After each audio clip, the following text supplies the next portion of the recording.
سنیں. ایک بزرگ ہیں, ان کا نام ہے امام جلال الدین سیوطی رحمۃ اللہ تعالی. میں یہ نام پھر سے لیتا ہوں, امام جلال الدین سیوطی رحمۃ اللہ تعالی. اب یہ نام آپ لیں, ہمیں جلال الدین ہی کہہ دو. امام سب لوگ بولے, امام جلال الدین سیوطی رحمۃ اللہ تعالی. یہ کہتے ہیں میں قبرستان کے قریب سے گزرا تو میں نے کیا دیکھا کہ ہر قبرستان کی قبر میں مجھے روشنی نظر آ رہی. ڈر گئے, آپ کی آواز زور سے بلند ہونی چاہیے. کہتے ہیں ہر قبر میں مجھے روشنی نظر آ رہی. میں عجیب سی اس طرح سیندی میں پھنس گیا کہ یہ کیا مطلب ہے, قبروں میں روشنی ہے. لیکن جب غور سے دیکھا تو مجھے ایک قبر میں زیادہ روشنی نظر آئی. ایک قبر میں مجھے زیادہ روشنی نظر آئی. تو امام جلال الدین سیوطی فرماتے ہیں میں اس قبر کے پاس گیا جس قبر میں زیادہ روشنی تھی. میں وہاں جا کر کے میں نے سلام کیا. وہ کشف قبور کے مالک تھے, قبر والوں سے باتیں کرتے تھے, اندر کے منظر نامے سے واقف تھے. تو امام جلال الدین نے سلام کیا تو قبر کے اندر سے آواز ہے. آ سکتی ہے کہ نہیں؟ جی جی آ سکتی ہے. لیکن اگر آ گئی تو کوئی رکے گا نہیں, لیکن آ سکتی ہے کہ نہیں؟ امام فرماتے جب میں نے کہا کہ سلام کیا تو قبر کے اندر سے جواب آیا. میں نے کہا آپ کون ہیں؟ اس نے کہا آپ کون ہیں؟ میں نے کہا میرا نام امام جلال الدین ہے. بولے اچھا کیا کرنے آئے ہو؟ میں نے کہا میں ادھر سے گزر رہا تھا تو میں نے کیا دیکھا, ہر قبر میں مجھے نور نظر آیا. اس کی وجہ کیا ہے؟ دیکھنا کتنے لوگ سبحان اللہ کے. ہم ابھی نہیں ہیں قبر میں, لیکن کبھی نہ کبھی تو ہوں گے. سمجھ رہے ہیں آپ؟ کبھی نہ کبھی تو جائیں گے. دعا کرو ایمان کے ساتھ جائیں. آمین کہتے ہیں. میں نے کہا یہ بتاؤ کہ اس قبرستان کی ہر قبر میں روشنی کیوں ہے؟ تو اس صاحب قبر نے کہا, مچلنے کے لیے تیار رہنا. اس صاحب قبر نے کہا بیس یہ ہے, ریجن یہ ہے, ان قبروں میں حضور آئے تھے.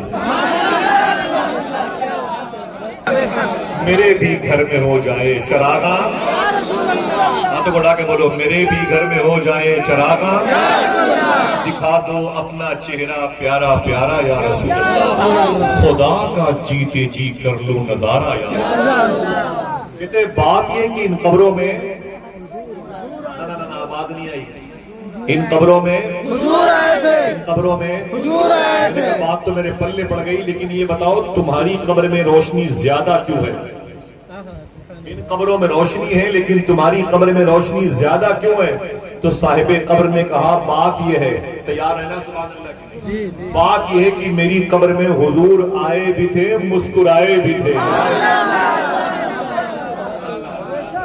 کیا کوئی اپنے ہاتھوں کو اٹھا کے کہہ سکتا ہے نور والا آیا ہے نور لے کے آیا؟ سب کی آواز, نور والا آیا ہے نور لے کے آیا. اچھی آواز بولے ہاتھوں کو اٹھا کے, نور والا آیا ہے نور لے کے آیا ہے. پھر سے بولے نور والا آیا ہے نور لے کے آیا. نور لے کے آیا. بولے میری قبر میں روشنی اس لیے زیادہ ہے, میری قبر میں حضور آئے بھی تھے. تو پھر امام فرماتے مجھے یہ بتا کہ تیری قبر میں حضور مسکرائے کیوں تھے؟ تیری قبر میں حضور مسکرائے کیوں تھے؟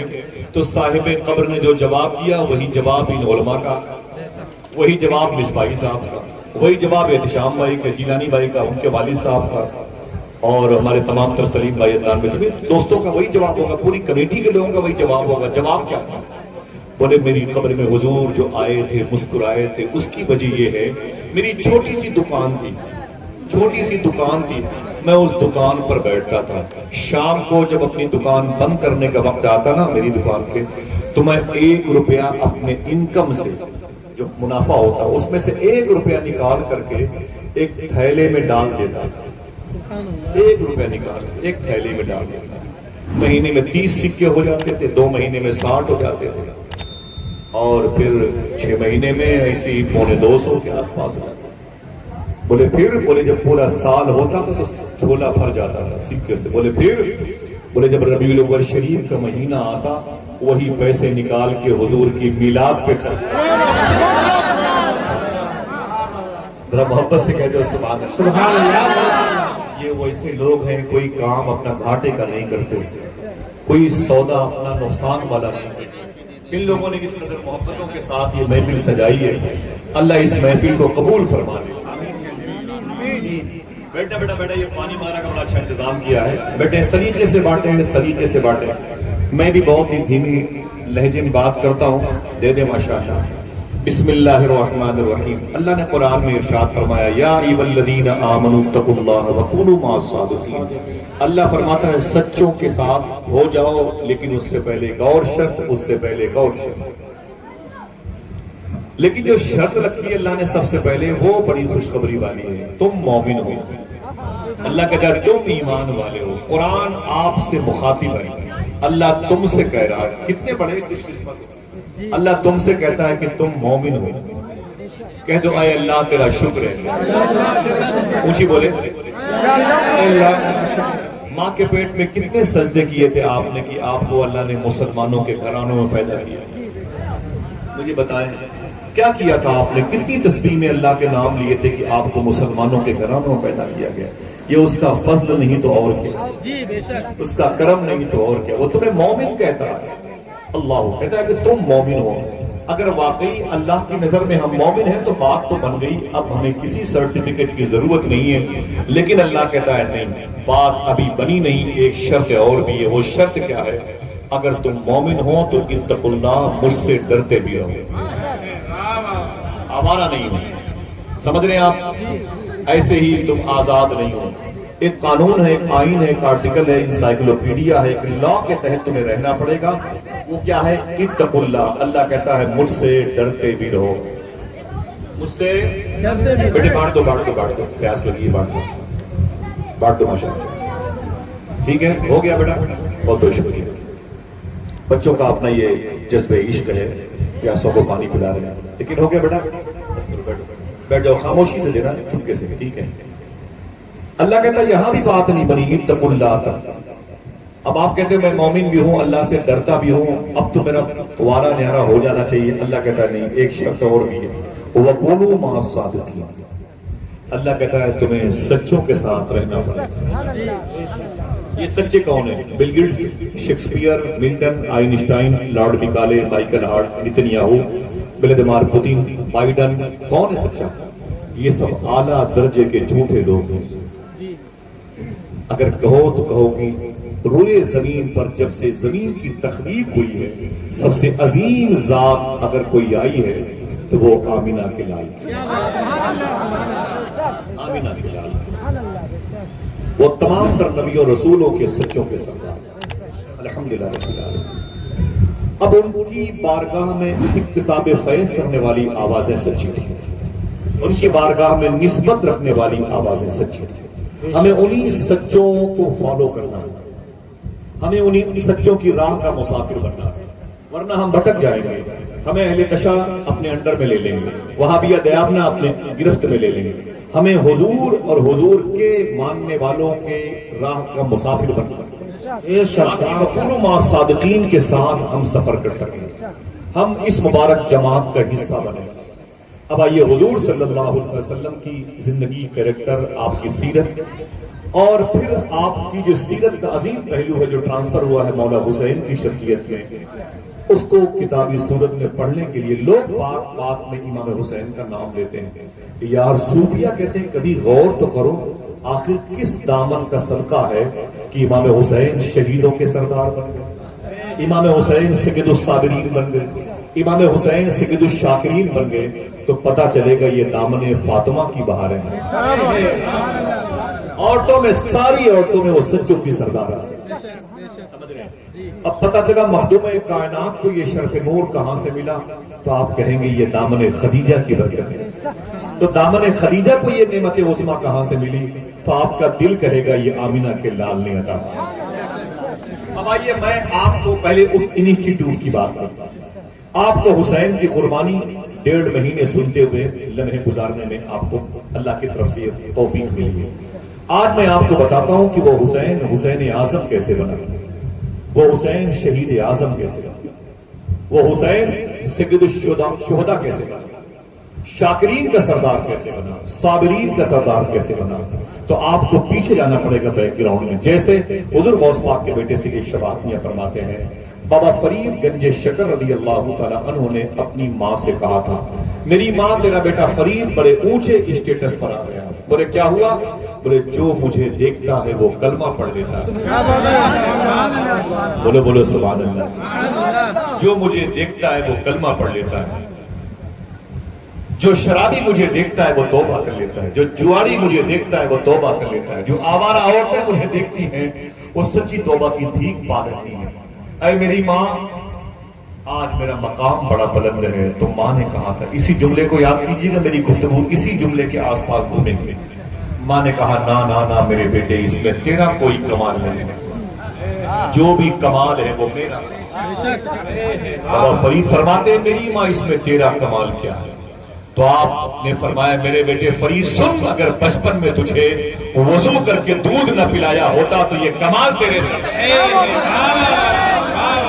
میری بہنوں، بچوں کی آوارگی کے لیے تم دعا تعویذ کی باتیں کرتے ہو. کبھی پوچھا کہ تمہارے بیٹے نے عشاء کی نماز پڑھی کہ نہیں پڑھی؟ رات کے 11 بجے تمہارے گھر سے بائک کی چابی غائب ہے. تم نے کبھی پوچھا کہ میرے بیٹے رات کے 11 بجے تم کہاں گئے تھے؟ تمہیں پتا نہیں وہ 100 کی اسپیڈ میں ہائی وے پر گاڑیاں چلا رہا تھا. پولیس اس کے تعاقب میں تھی. نشے کی گولیاں کھا کر کے وہ آوارہ گردی کر رہا تھا. جو اسے دیکھتے تھے وہ کہتے تھے یہ کلمہ پڑھنے والا ہے، یہ محمد کی امت کا فرد ہے. جرم حرم کریں اور لوگوں کے جملوں کے ایرو حضور کی طرف جائیں.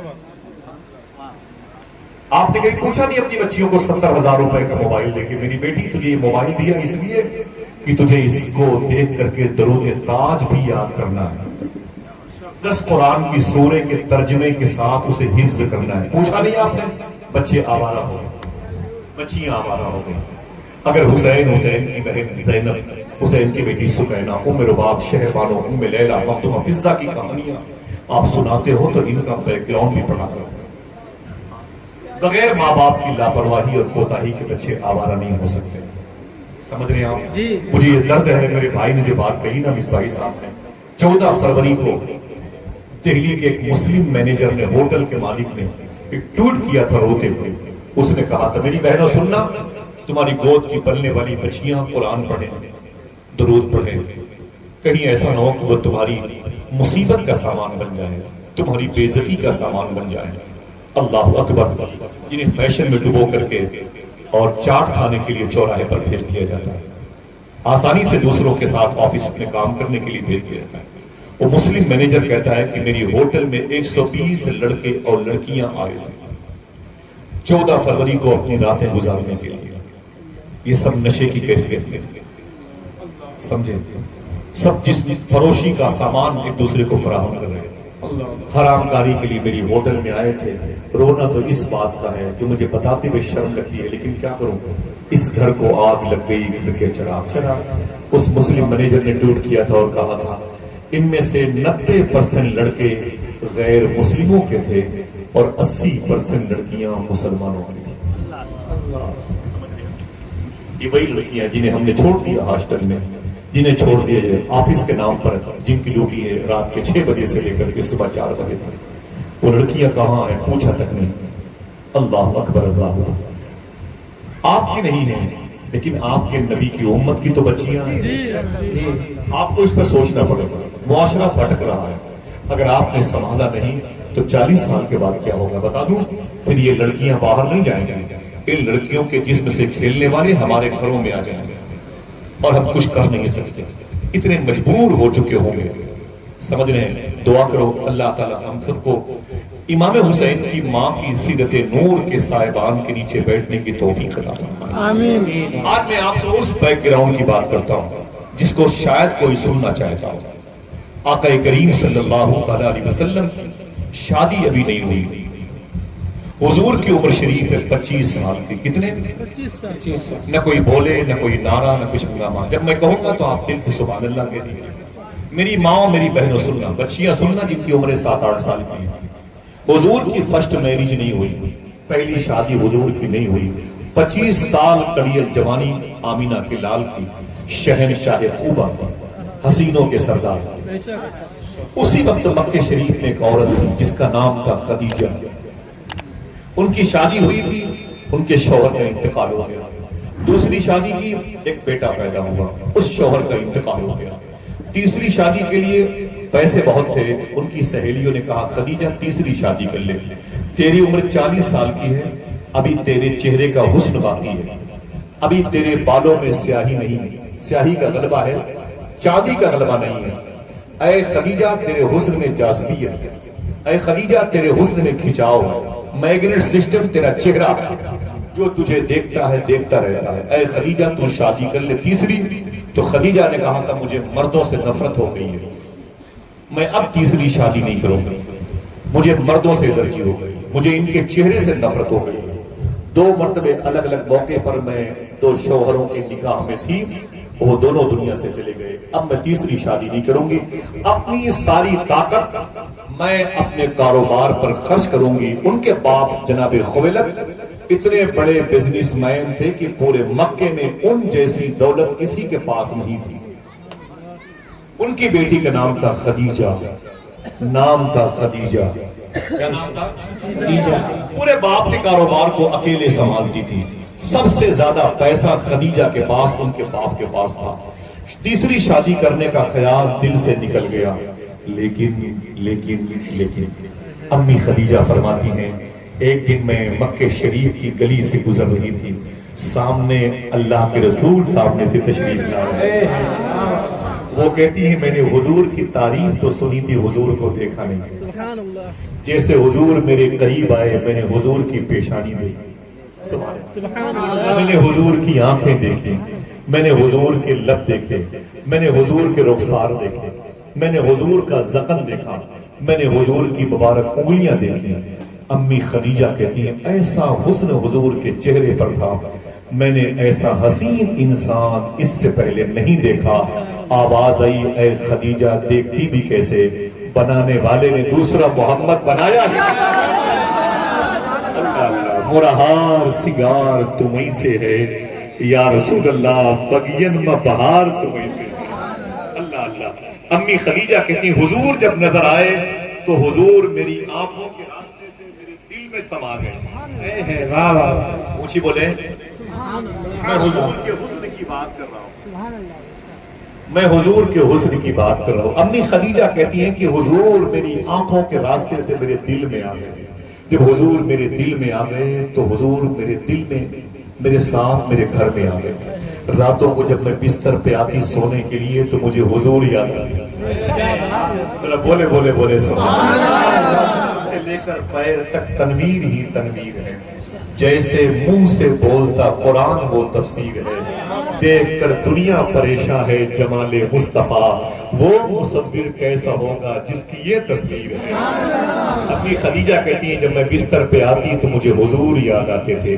ایک غزل کا شعر پڑھ دیا جائے, دن تو ہنس بول کے بچوں کی طرح بیت گئے, یا رسول اللہ رات آئی تو تیری یاد میں سونے سے. ابھی ہمیں حضور کی محبت کا چسکا نہیں لگا. میری بہنوں سنو, میری گفتگو تمہارے حوالے ہے اور ان سے بھی گزارش ہے جو ان کے بھائی بیٹھے ہوئے ہیں. ابھی میں پچھلے اسی ہفتے پونا میں گیا تھا حاجی حنیف صاحب کی دعوت پر. امام اعظم ابو حنیفہ ہال میں کانفرنس تھی. میں تقریر کر کے مصباحی صاحب حضور اپنے کمرے میں گیا تو ایک لڑکی مجھ سے ملنے کے لیے آئی. تو میں نے کہا بیٹا اکیلی ہو؟ تو بولے کہ ہمارے شوہر بھی وہ کھانا کھا رہے ہیں. میں نے کہا ان کو بھی لے کے آؤ. کمرے میں بیٹھی تھی تو اس لڑکی نے ایک بات کہی. اس نے کہا ابھی زیادہ دن نہیں گزرے ہیں, مجھے قرآن سے بڑی محبت تھی. حضور کا ذکر سنتے سنتے معلوم ہے میرے اندر تبدیلی کیسے آئی؟ میں نے کہا کیسے؟ تو کہتے ہیں پہلے میں مسلمان نہیں تھی, حضور کی باتیں سنتے سنتے میرے دل میں تبدیلی آئی اور میں کلمہ پڑھ کے حضور کی امت میں کنیز میں شامل. اتنا کہا وہ سامنے بیٹھی تھی بیڈ پر اور یہ کہہ کے رونے لگی. خدا کی قسم ابھی ایک ہفتہ پہلے کی بات, رونے لگی. تو میں نے کہا بیٹی روتی کیوں ہے؟ تو اس نے معلوم ہے کیا کہا؟ اس نے روتے ہوئے کہا کہ بھائی جان میں کیا بتاؤں, میں گنہگار لڑکی عورت, ابھی کچھ ہی ہفتے ہوئے تھے مجھے اسلام کے دامن میں آئے ہوئے کہ میں ایک دن گھر پہ سو رہی تھی, میرے خوابوں میں حضور تشریف, میں نے حضور کو خواب میں دیکھا. یہ کہہ کے وہ رونے لگی, میں بھی رویا. میں نے کہا یہ کتنے کرم کی بات ہے, اللہ اکبر، جس کو دیکھنے کے لیے بڑے بڑے اولیاء کی اینڑیاں رگڑتے زندگی ختم ہو گئی ہے. لوگوں نے درود پڑھتے پڑھتے اپنی زبان کو چھوٹی کر لیا ہے. وہ ذات نظر نہ آئی تو کیسی خوش قسمت آنکھیں رکھتی ہے کہ تیری آنکھوں میں حضور کے جلوے بس چکے ہیں. حضور کے جلوے بس چکے ہیں. ذرا سوچو، جس نے 4 ہفتے حضور پر درود پڑھا اس پر کرم ہو گیا. آپ 40 سال سے حضور پر درود پڑھ رہے ہیں، ابھی کبھی مدینہ بھی خواب میں نہیں دیکھتے. آپ مسلمان تھے، آپ کے باپ مسلمان تھے. ایک خاتون ہے جو میرے گھر پہ بہت آتی ہے، میرے دوستوں کو پتا ہے، معلوم ہے کتنی مبارک ہے وہ. میں ان کا نام نہیں لوں گا، اشارہ کروں گا. وہ کہتی ہے کہ بھائی جان دیکھنا کتنے لوگ سبحان اللہ کہتے ہیں. وہ کہتی ہے بھائی جان مجھے یاد نہیں میں نے کتنی 100 مرتبے خواب میں حضور کو دیکھا. پھر وہ کہتی ہے کہ میں نے حضور کی پوری فیملی کو دیکھا. میں ایک مرتبہ ان کے گھر پہ گیا تھا. ان کے جو شوہر ہیں مصباحی صاحب، وہ میرے بچپن کے دوست ہیں. ان کی 3 بیٹیاں ہیں.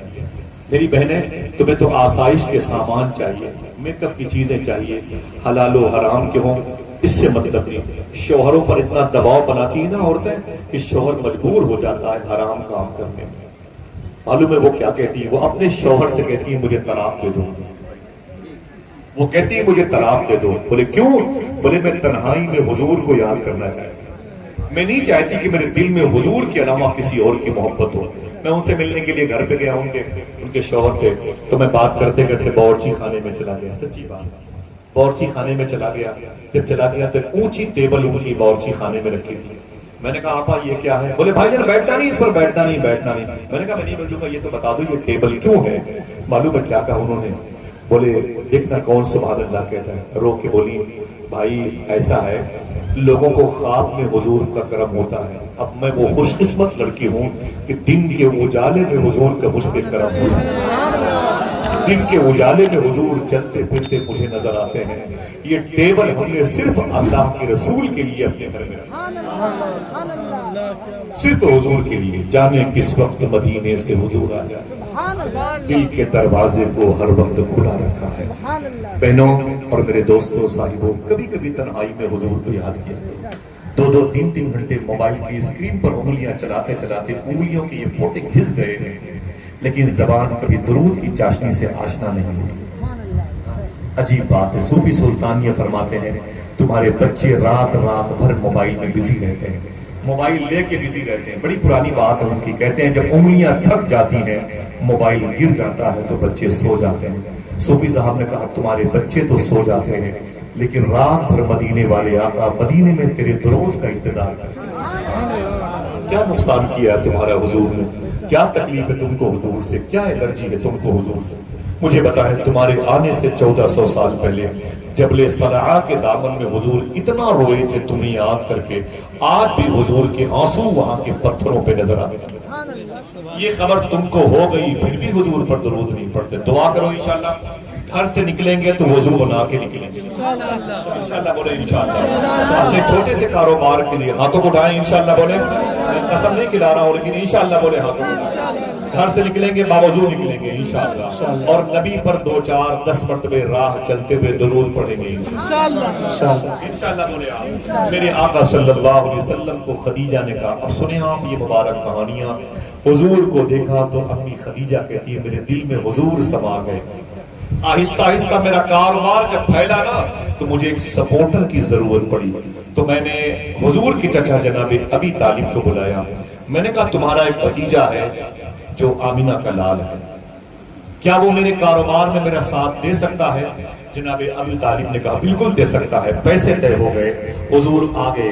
امی خدیجہ نے حضور کو دوسری مرتبہ قریب سے دیکھا اور اپنے غلاموں سے کہا تم محمد صلی اللہ علیہ وسلم کی نگرانی میں یہ مال تجارت کا بزنس کا سامان لے کے بصرہ جاؤ اور پھر وہاں سے عراق کے ملک میں ہوتے ہوئے ملک شام چلے جانا اور یہ مال بیچنا اور محمد صلی اللہ علیہ وسلم پر نظر رکھنا.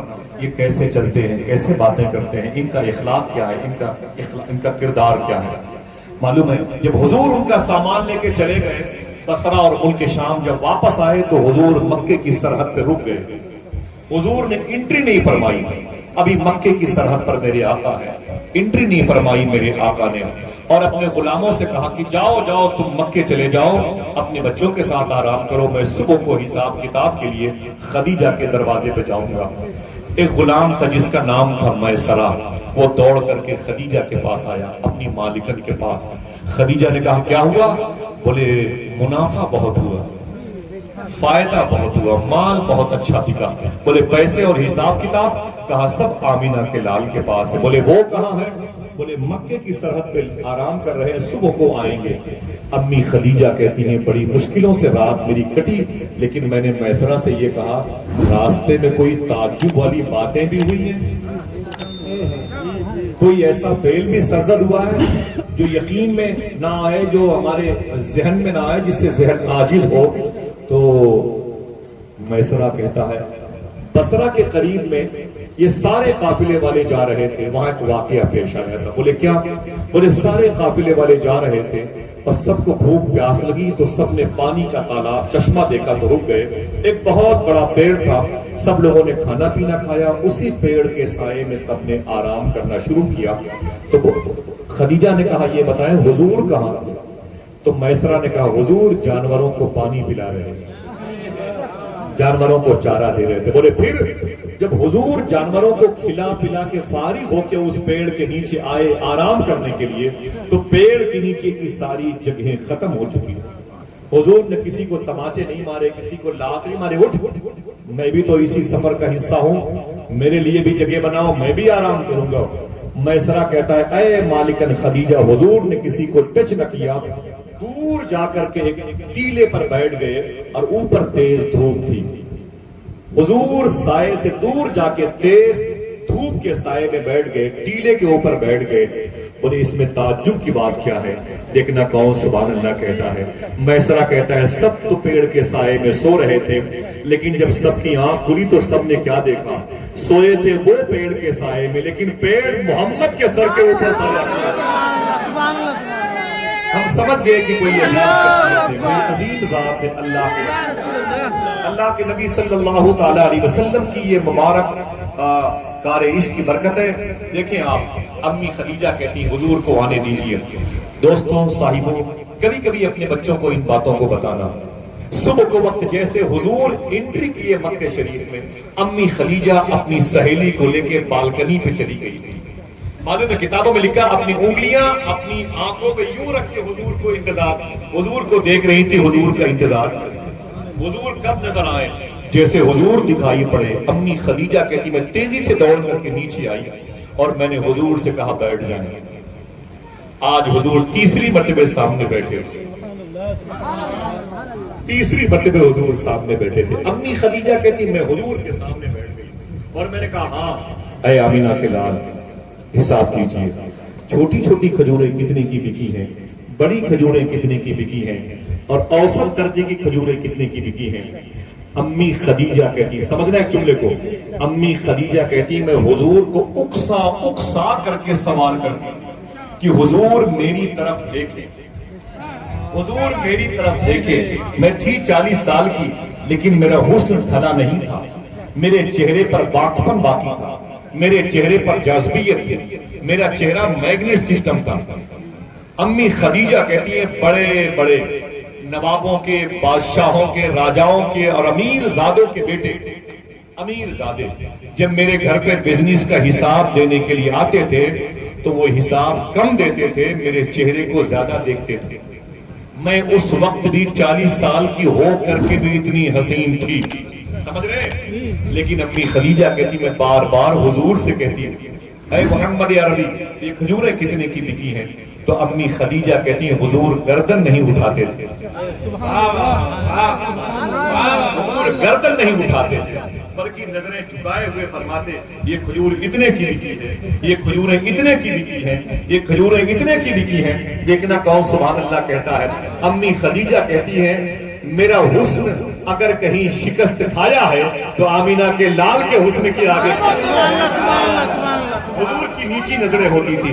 میرا امام 100 سال پہلے مناجات میں شعر دے کے گیا ہے، تاک جھاک کو بے باکیاں کہتے ہیں، یا الہی رنگ لائیں جب میری بے باکیاں، ان کی نیچی نیچی نظروں کی حیا کا تھا، حضور نظریں نہیں اٹھاتے تھے۔ اللہ اللہ، حضور کی نگاہ کس قدر حیادار تھی۔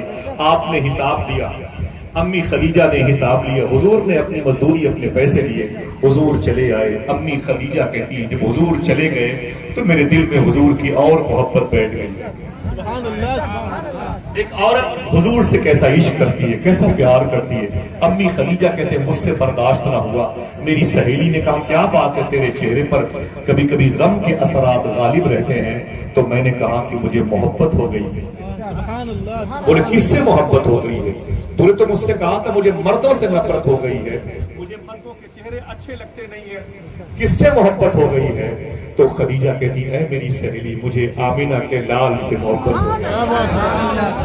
بولے پھر؟ بولے میری شادی کرنے کی خواہش ہے، میرا ارادہ بنتا ہے کہ میں حضور سے شادی کروں۔ بولے واہ، پہلے تو کہتی تھی کہ کسی مرد سے اب شادی نہیں کروں گی، مجھے مردوں کے چہرے اچھے نہیں لگتے ہیں، اب تو حضور سے شادی کرنا چاہتی ہے۔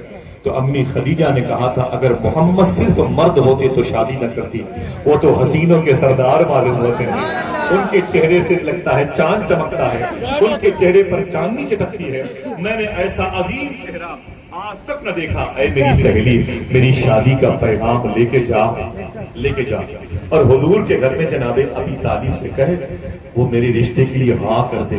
معلوم ہے جب امی خدیجہ کی سہیلی گئی نا تو جانے کے بعد بڑی خوشی کا اظہار کیا، اہلا وسہلا مرحبا۔ اندر گئی تو ایک طرف جناب ابی طالب بیٹھے تھے، ان کے قریب حضور بیٹھے تھے، سامنے ابی طالب کی بیوی مولا علی کی ماں فاطمہ بنت اسد بیٹھی تھی، اور ان کی مبارک بیٹی بیٹھی تھی، اور بھی دیگر گھر کی خواتین بیٹھی ہوئی تھی۔ جیسے خدیجہ کی سہیلی پہنچی اور خوشی کا اظہار کیا، سب نے کہا اے لڑکی کیا کرنے تو آئی ہے، اتنا مسکرا رہی ہے؟ تو اس نے زور سے کہا میں رشتہ لے کے آئی ہوں، میں رشتہ لے کے آئی ہوں۔ بولے کس کا رشتہ لے کے آئی ہے؟ تو آپ نے زور سے کہا خدیجہ کا رشتہ لے کے آئی ہوں۔ بولے خدیجہ کس سے شادی کرے گی؟ تو خدیجہ کی سہیلی نے اشارہ کر کے کہا اس محمد عربی سے شادی کرنا چاہیے۔ حضور کی فشٹ میرج کیسے ہوئی اسے یاد کر لیں۔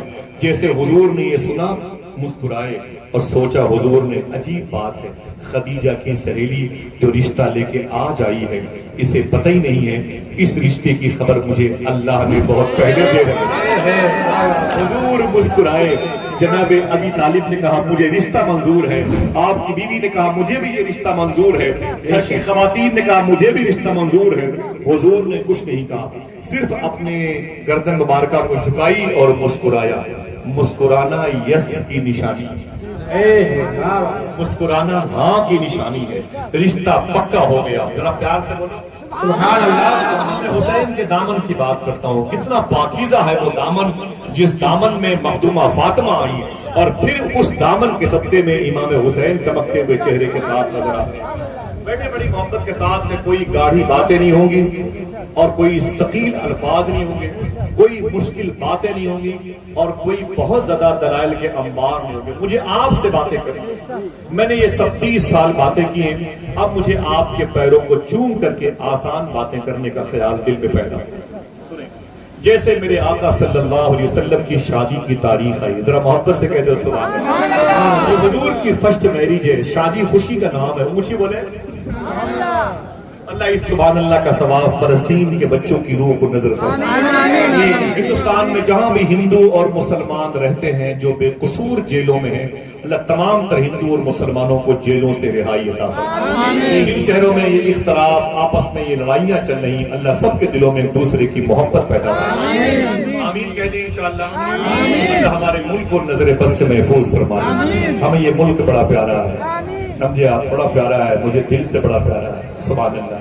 جب اس ملک میں غریب نواز ہیں، غازی پاک ہیں، مدار پاک ہیں، وارث پاک ہیں، سرکار فاضل بریلوی ہیں، حضور مفتی اعظم ہیں، اور پھر حضور مفتی ناگپارا کی زمین ہے حاجی ملک حاجی علی، اگر ایک ایک شہر کے بزرگوں کا نام لیں گے تو گھنٹوں اسی میں ہو جائے۔ نہ جانے کتنے ستارہ نجوم یہاں پر چمکتے رہتے ہیں۔ مجھے بھی اس ملک سے محبت ہے، اللہ کی کروڑوں مخلوق یہاں پر موجود ہے، دعا کرو اللہ اس ملک میں محبت قائم کرے۔ ایک گزارش آپ سے، لوگ کہتے ہیں کہ نیم پلیٹ لگا دو دکانوں میں، پتہ چل جائے دکان ہندو کی ہے کہ مسلمان کی، تاکہ مسلمانوں کی دکان سے سامان نہ خریدو، اور مسلمان کہتا ہے ہندو کی دکانوں سے سامان نہ خریدو۔ ہاتھوں کو اٹھا کے وعدہ کرو انشاءاللہ کبھی ایسی غلطی نہ کرنا، انشاءاللہ بولے انشاءاللہ کبھی ایسی غلطی نہ کرنا، کسی کا دھرم پوچھ کر کے اس کی دکان سے سامان نہ خریدنا۔ میری بات مان رہے ہو؟ کوئی بھی غریب ہو، چاہے ہندو ہو چاہے مسلمان ہو، اگر غریب ہو تو اس کی دکانوں سے سامان خریدنا، اور تمہارے حلال پیسے کی برکت سے کبھی نہ کبھی اللہ اس کی اولادوں کو درود پڑھنے والا ضرور۔ جب سڑکوں پہ کوئی انسان گر جاتا ہے تم کہتے وہ ہندو گرا ہوا، عجیب انسان ہو، یہ کیسی ذہنیت ہے، یہ کیسی ذہنیت ہے۔ غریب نواز سرکار کے جب کوئی لڑکی جوان ہوتی تھی تو اس کی شادی کی فکر اس کے باپ سے زیادہ غریب نواز خواجہ صاحب اپنے ساتھ پلیٹوں میں کھانا کھلایا کرتے تھے، تب نہ 90 لاکھ لوگوں کو قرآن خواں بنایا۔ ہم تو ہمارے پاس کوئی نمازی بیٹھے تو بے نمازی ہو جائے، کوئی حلال کھانے والا بیٹھے تو حرام خور ہو جائے، یہ ہماری صحبت ہے۔ صاحبوں سدھرو، سمجھ جاؤ، اگر کوئی پیاسا ہو تو اس کا مذہب نہ دیکھو، اگر کوئی بھوکا ہو تو اس کا دھرم نہ دیکھو۔ کبھی کبھی دکانوں پر جاؤ، صوفی سلطان میں فرماتے چائے پینے کے ارادے سے مت جاؤ، کسی کو چائے پلانے کے ارادے سے جاؤ۔ ماں بیمار ہو تو 200 روپے کے اسپرائٹ، تھمس اپ، مازا، فروٹی یہ کچھ لے کر کے چوراہے پر کھڑے ہو جاؤ۔ کوئی رکشہ چلانے والا، جوتوں میں پالش کرنے والا، اخبار بیچنے والا، کوئی ٹیمپو چلانے والا، کوئی سواری، غریب و ہندو مسلمان کسی کی بھی ہو، آپ ایک ایک بوتل اسے دے دیں۔ صوفی صاحب کہتے ہیں ڈاکٹروں کے علاج سے تمہاری ماں کو اتنا سکون نہیں ملے گا جتنا ان غریبوں کے ٹھنڈا پینے سے تمہاری ماں۔ ہم تو نفرتیں میرے بھائی۔ بابا فرید گنج شکر کو ایک صاحب نے قینچی لا کے دی تھی، کیا دیا تھا؟ قینچی۔ کتنی بڑی ہوتی ہے؟ بڑی ہوتی ہے قینچی، بڑی والی قینچی لا کے دی۔ بولے حضور قبول فرمائیے۔ کہا کیا ہے؟ کہا قینچی ہے۔ کہا رکھ دو اسے۔ ایک صاحب اور آ گئے، کہا کہ حضور میرا گفٹ قبول فرمائیں۔ کہا کیا ہے؟ کہا سوئی اور دھاگا۔ کیا؟ بولے کہا سوئی اور دھاگا ہے۔ آپ بہت خوش ہوئے، مبارک ہو مبارک ہو، اللہ تجھے کرم کے سائے میں رکھے، اتنا بڑا احسان کا بدلہ عطا فرمائے، تو نے مجھے اتنی بڑی نعمت لا کے دی۔ قینچی والا کھڑا ہو گیا، اس نے کہا حضور عجیب بات ہے، اتنی بڑی قینچی، اتنی قیمتی قینچی میں نے آپ کو لا کے دی، آپ نے ایک مرتبہ بھی میرے لیے دعا نہیں کی۔ اتنی بڑی سوئی، اتنا بڑا دھاگا لا کے اس نے دیا، آپ نے دعا پہ دعا کر لی۔ تو بابا فرید فرماتے ہیں قینچی کا کام ہے کاٹنا، مجھے کاٹنا پسند نہیں ہے، مجھے جوڑنا پسند ہے۔ ذرا محبت سے کہہ دو سبحان اللہ۔ یار اس نفرت کی منڈی میں محبت کی باتیں کریں۔ میرے آقا کی شادی کی تاریخ آ گئی، پھر سے بولے سبحان اللہ۔ ان باتوں کو یاد رکھیں انشاءاللہ۔ حضور کی شادی کی تاریخ آ گئی ماشاءاللہ۔ اب حضور کی شادی کی تاریخ آئی تو بڑے بڑے عمرا اور رؤوسا حضور کی شادی میں آئے، بڑے بڑے امیر زادے حضور کی شادی میں آئے۔ سبحان اللہ۔ آج شادی کا دن ہے، ایک بات بتا دوں آپ سے، کوئی خاموش نہ رہے۔ حضور کے چچا بیٹے ابھی یہاں میرے سامنے بیٹھے نہیں، بیچارے پریشان ہیں، ٹھیک ہے؟ اللہ تعالیٰ سب کی محبتیں قبول فرمائے، آمین کہہ دو۔ ماں بہنوں کو سب کو پانی پلائیے گا، ادب کے ساتھ پلائیے گا، ٹھیک ہے؟ وہ حضور کی امت کی لڑکیاں ہیں، حضور کی امت کی مائیں ہیں۔ سنیں آپ، حضور صلی اللہ علیہ وسلم کی شادی کا دن آیا تو حضور کے چچا جناب ابی طالب نے کہا اے میرے بھتیجے، یہ تیری شادی کی پہلی مبارک دن کی برکتیں ہیں، میری یہ گزارش ہے تجھ سے۔ حضور نے فرمایا کیا؟ تو جناب ابی طالب نے کہا تھا اے میرے بھتیجے، میں چاہتا ہوں کہ تو اپنی شادی میں کسی کو خصوصی مہمان بنا لے، اپنے کسی خاص کو چیف گیسٹ بنا لے، خصوصی مہمان بنا لے، تیری شادی میں وہ خصوصی مہمان بن کے آ جائے۔ حضور رونے لگے، میرے آقا کی آنکھوں میں آنسو آ گئے۔ حضور فرماتے ہیں چچا ابی طالب، جب میں اپنی ماں کے پیٹ میں 2 مہینے کا تھا، کتنا؟ 2 مہینے بولے، جب میں اپنی ماں کے پیٹ میں 2 مہینے کا تھا نا، اس وقت میرے ابو جناب عبداللہ کا مدینہ شریف میں انتقال ہو گیا۔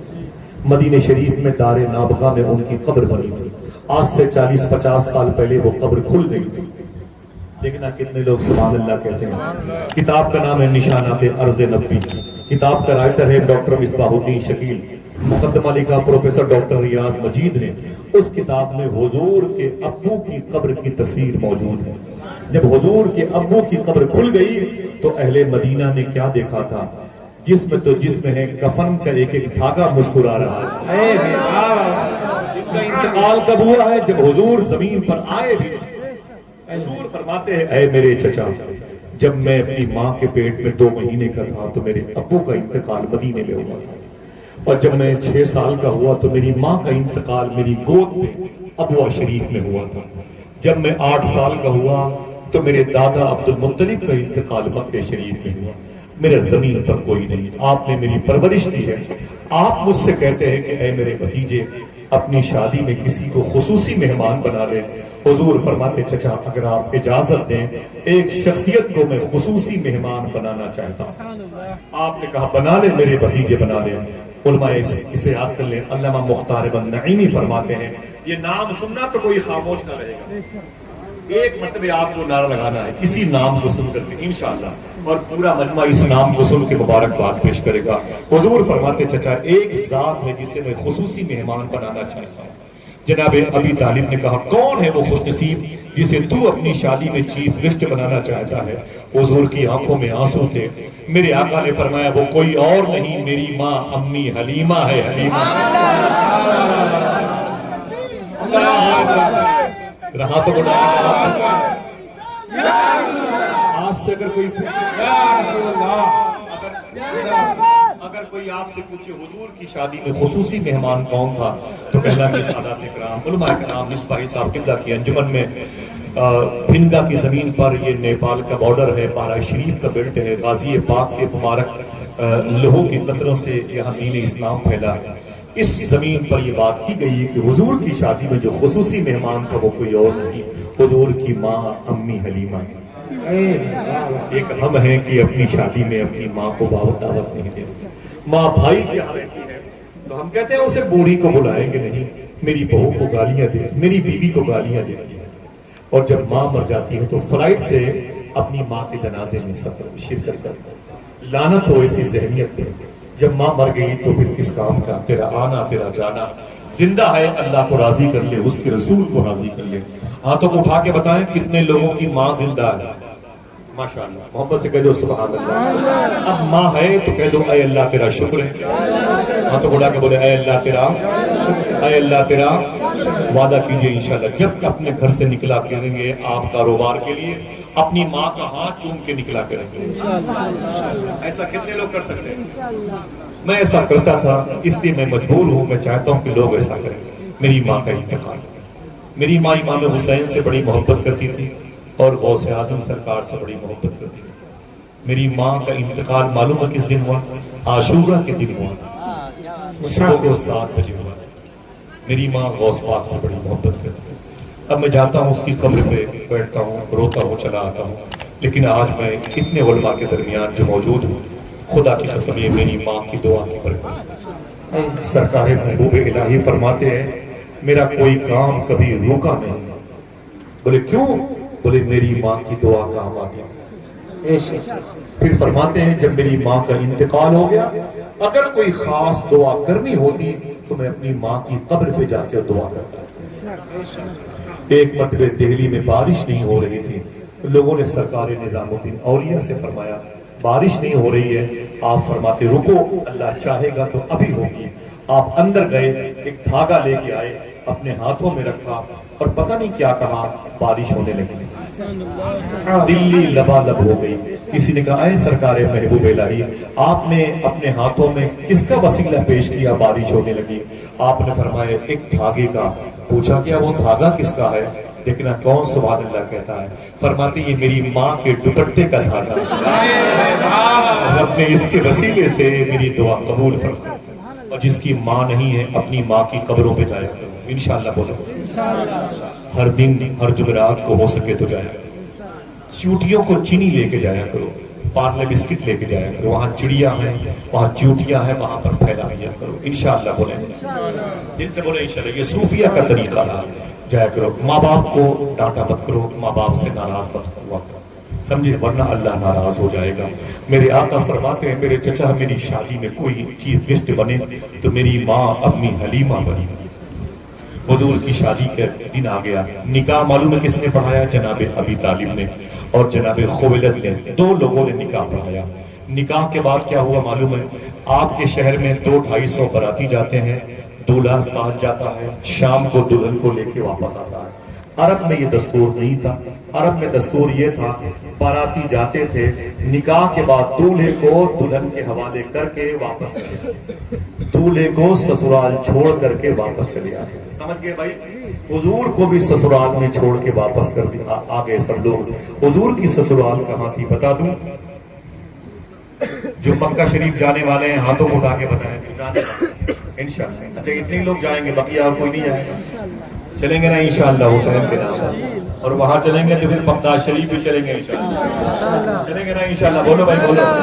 کسی کو چھوڑوں گا نہیں. میں اس وقت تک یہاں آتا رہوں گا جب تک آپ بغداد نہ دیکھ لیں گے. میں ابھی آیا ہوں اگلے ہفتے سے 2 ہفتے ہوئے آیا ہوں بغداد شریف. 5 اکتوبر کو میرا ٹکٹ ہے. میں اس سے پہلے آپ کے پاس آیا تھا ملنے کے لیے. علماء کی جوتیاں چومی، 3 سادات کرام کے علماؤں کا دھومن چوما، غازی میاں کی چوکٹ پر حاضری دی. آج پھر 1 سال کے بعد آیا ہوں. تب سے لے کر شاید میں 4 یا 5 مرتبے بغداد جا چکا ہوں. میری طبیعت ٹھیک نہیں رہتی، میں راتوں کو جاگتا ہوں، مجھے بھیڑ بہت گھیر لیتی ہے. ڈاکٹرز مجھے منع کرتے ہیں، بولے تنہا رہا کرو، سر میں تکلیف ہو جائے گی. لیکن میں سوچتا ہوں کہ جلسہ کروں، کچھ پیسے آ جائے گا تو بغداد چلا جاؤں. اور میرا خدا کی قسم ایک مقصد ہوتا ہے بغداد جانے کا، وہ میں حلف اٹھا کے بتا دوں. میرے دوست ہیں اشرف بھائی جو مجھے لے کے آئے ہیں، میرا دوست سلمان ہے، یا کچھ باتیں جانتے ہوں میرے والے. میں صرف بغداد اس لیے جاتا ہوں کہ غوث پاک کے خادموں کی خدمت کر سکوں.